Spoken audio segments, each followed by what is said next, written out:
হৰি নাম ৰখে বৈকুণ্ঠ প্ৰকাশে প্ৰেময় অমৃতৰ নদী। শ্ৰীমন্ত শংকৰদেৱ সংঘৰ ৯৪ সংখ্যক অধিৱেশনলৈ মাজত মাত্ৰ কেইটামান দিন। ৬ ফেব্ৰুৱাৰীৰ পৰা হৰিনামৰ ধ্বনিৰে মুখৰিত হৈ পৰিব যোৰহাটৰ মহবন্ধাৰ সোণাৰাম চুতীয়া ক্ষেত্ৰ।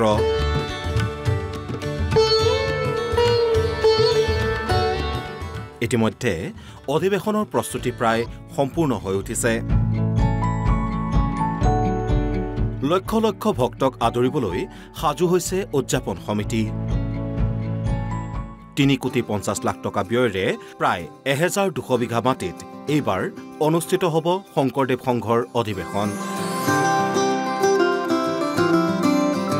৩দিনীয়াকৈ হ'বলগীয়া অধিৱেশনৰ বাবে সোণাৰাম চুতীয়া ক্ষেত্ৰলৈ আগমন ঘটিছে ভিন্ন প্ৰান্তৰ ভকত বৈষ্ণৱসকলৰ। এক উখল মাখল পৰিৱেশে বিৰাজ কৰিছে সোণাৰাম চুতীয়া ক্ষেত্ৰত। হৰি নাম ৰখে বৈকুণ্ঠ প্ৰকাশে প্ৰেময় অমৃতৰ নদী। দিনে চমু চাপিলে ভাল লাগিছে পৰিৱেশটো, আৰু সময়ত আৰু ধুনীয়া হ'ব। আৰু এতিয়ালৈকে কাৰ্যসূচীবিলাক ৰূপায়ণ কৰি গৈ আছে, সময়ত ধুনীয়া হ'ব। আমি সেইটো ভকত বৈষ্ণৱক আদৰিবলৈ সাজু হৈছে ১০,০০০ সেৱা বাহিনী। ১৫,০০০ লোকে একেলগে আহাৰ গ্ৰহণ কৰিব পৰাকৈ ভোজনালয়ো সাজু কৰি তোলা হৈছে। ২০০ চৌকাত অতিথিৰ বাবে আহাৰ প্ৰস্তুত কৰিব পৰাকৈ ব্যৱস্থা কৰিছে উদযাপন সমিতিয়ে। ২০০ শিবিৰৰ কামো প্ৰায় সম্পূৰ্ণ হৈ উঠিছে। দিনে নিশাই ব্যস্ত হৈ আছে উদযাপন সমিতি। আমাৰ ৯৪ সংখ্যক মূলৰ বাৰ্ষিক অধিৱেশন প্ৰায় সমাগত। অহা ফেব্ৰুৱাৰী ৬, ৭, ৮ আৰু ৯ তাৰিখে আমাৰ অনুষ্ঠিত হ'ব।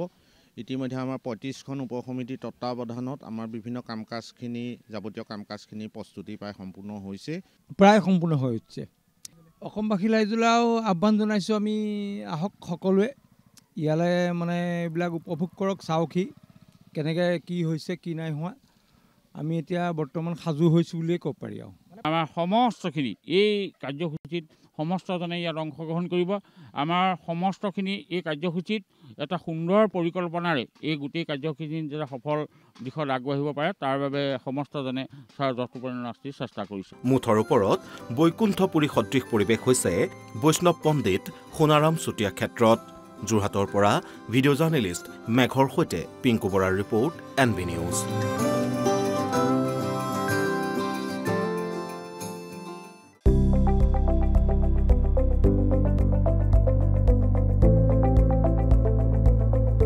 NB নিউজ, সহজ সৰল ভাষাত নৱভাৰতৰ কথা।